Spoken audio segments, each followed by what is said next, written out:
Good morning children. मैंने आपको प्रार्थना पत्र का प्रारूप सिखाया था, ये सामने है आपके। और ये जो विषय आपने पूरा लिखा, जिसका वर्णन करेंगे, इसको कहते हैं विषय वस्तु। पता होना चाहिए आपको, विषय वस्तु, इतना जानकारी हर बच्चे को होनी चाहिए। बाकी आपको मैंने पूरा तरीका बता दिया। अब विषय जो है, विषय बोल के फिर मैं थोड़ा सा आपको बताना है कि कैसे आप विषय को एक्सप्लेन कर सकते हैं। एक उदाहरण देना भी जरूरी है। तरीका वैसे करेंगे। कोई भी प्रार्थना पत्र आपको मिलेगा होमवर्क में, इस दिन तो नहीं मिलता, जिस दिन आप ये सीखेंगे उस दिन नहीं मिलेगा, उससे अगले दिन मिलेगा आपको। जैसे प्रार्थना पत्र ऊपर लिखा, फिर परीक्षा भवन क विद्यालय देहरादून, फिर दिनांक वो लिखेंगे जिस दिन आप पत्र लिखेंगे, प्रार्थना पत्र लिखोगे। सेवा में प्रधानाचार्य, ये मैंने बता दिया आपको, लेडी हैं इसलिए प्रधानाचार्य। फिर विषय, जो आपको विषय जिस विषय पे लिखने को दिया जाएगा उसका लिखना, ठीक है। और महोदया इसलिए क्योंकि लेडी हैं। फिर बाद में जब मैटर आपका पूरा हो जाए, विषय वस्तु पूरी हो जाए, फिर धन्यवाद। फिर आपका आज्ञाकारी शिष्य लड़के लिखेंगे, आपकी आज्ञाकारिणी शिष्या लिखेंगी लड़की। और फिर क जो भी है, मतलब जो भी नाम है वो नाम नहीं लिखना। कक्षा 10वीं, विभाग अ ब स द, जो भी है आपका, अंग्रेजी में मत लिखना A B। फिर जैसे आपको मिल गया कि विषय है आपका शुल्क माफ़ी के लिए प्रार्थना पत्र लिखिए, प्रधानाचार्य को प्रार्थना पत्र लिखिए। शुल्क माफ क्या होता है? शुल्क माने फीस।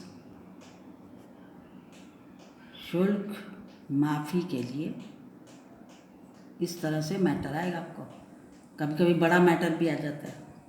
शुल्क माफ़ी के लिए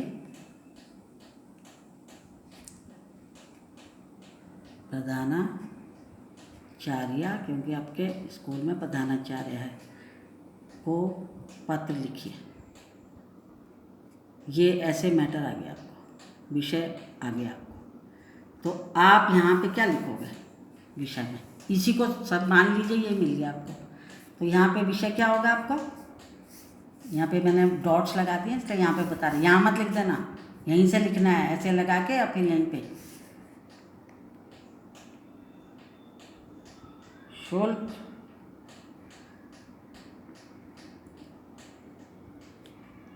माफ़ी हेतु माने के लिए प्रार्थना पत्र, इसको कहते हैं विषय। मैंने इसी की हेल्प लेके लिखा है, इसी की मदद से लिखा है मैंने, अपनी जेब से नहीं लगाया मैंने। शुल्क माफ़ी हेतु माने के लिए भी लिख दोगे कोई बात नहीं। शुल्क माफ़ी हेतु प्रार्थना पत्र, ये मत लिखो, ये तो ऑलरेडी आप लिख चुके हैं सब, प्रधानाचार्य सब, ठीक है। इस तरह सपोज आपको ये आ गया, तो आप कैसे करोगे उसको?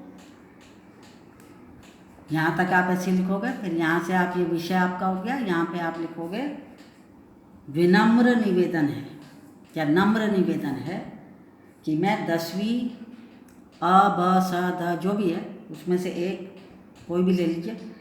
सपोज 10वीं अ के छात्र हैं आप, तो विनम्र निवेदन है कि मैं 10वीं अ का छात्र हूँ। लड़कियाँ करेंगी, नम्र निवेदन है कि मैं 10वीं अ की छात्रा हूँ।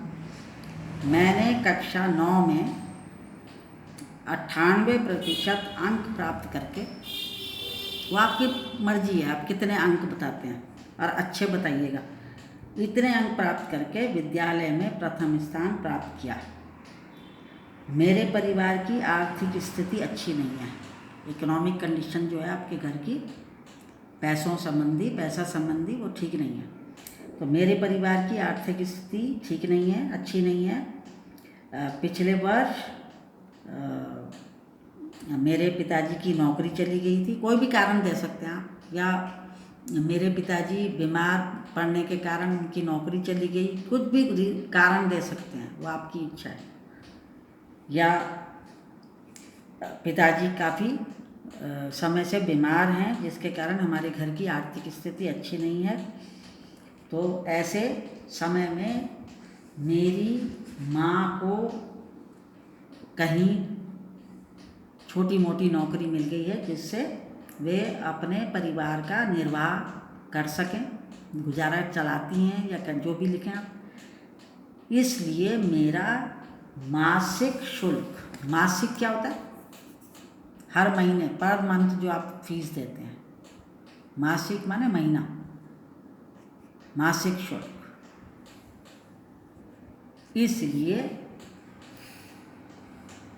मेरा मासिक शुल्क माफ़ करने की कृपा करें। ज़्यादा बातें नहीं लिखनी है, टू द पॉइंट, जितना चाहिए उतना ही लिखो। इसलिए आप मेरा मासिक शुल्क माफ़ करने की कृपा करें। मैं सदैव आपका आभारी रहूँगा। एक आभारी वर्ड होता है, एक होता है कृतज्ञ, थैंकफुल जिसको कहते हैं। आप आभारी लिखो चाहे कृतज्ञ लिखो। मैं सदैव आपकी आभारी रहूँगी, आपकी कृतज्ञ रहूँगी। लड़कियों के लिए बता रहे, इस तरह से करोगे। फिर जब आपका ये हो जाएगा, धन्यवाद विराम, आपका आज्ञाकारी शिष्य, लड़का है तो ये लिखेगा, आपकी आज्ञाकारी शिष्या लड़की है तो ये लिखेगी। फिर ऐसे करना है इसको, कक्षा 10वीं विभाग जो भी आपका, इस ढंग से आपको चलना है। अब आपको समझ आया होगा, नहीं आया होगा मुझे नहीं पता, लेकिन आपको इसी तरह से एक प्रार्थना पत्र मिलेगा। आप इसको प्रारूप देख के, जो मैंने आपको सिखाया है उस ढंग से चलेंगे। और डिपेंड करता है कि बच्चा इसको कैसे लिखता है। अगर इसको सही भाषा में बच्चे ने लिखा तो इसका मतलब उसमें योग्यता है लिखने की, और इसको लिखना नहीं आता तो सब नंबर गायब आपके। भाई इसमें कितने नंबर दे देगा कोई आपको? 1-2 नंबर दे देगा। अब बाकी आपके नंबर कहाँ गए, कहाँ जाएंगे? किस में मिलेंगे आपको? विषय वस्तु में मिलेंगे, जो आप लिखेंगे इसको मिलने के बाद। तो ये तो चेंज होता रहता है, तो बदलता रहता है, कौन सा टॉपिक आपको मिलेगा। ये मैंने सिखाया है इसलिए ये नहीं देंगे आपको, कोई दूसरा देंगे। तब पता चलेगा कि आपको कितना लिखना आया। बात समझ में आई कि नहीं आई? अब आपको ये मिलेगा प्रार्थना पत्र, आप इसको समझिए और फिर आपको मिलेगा एक प्रार्थना पत्र करने के लिए।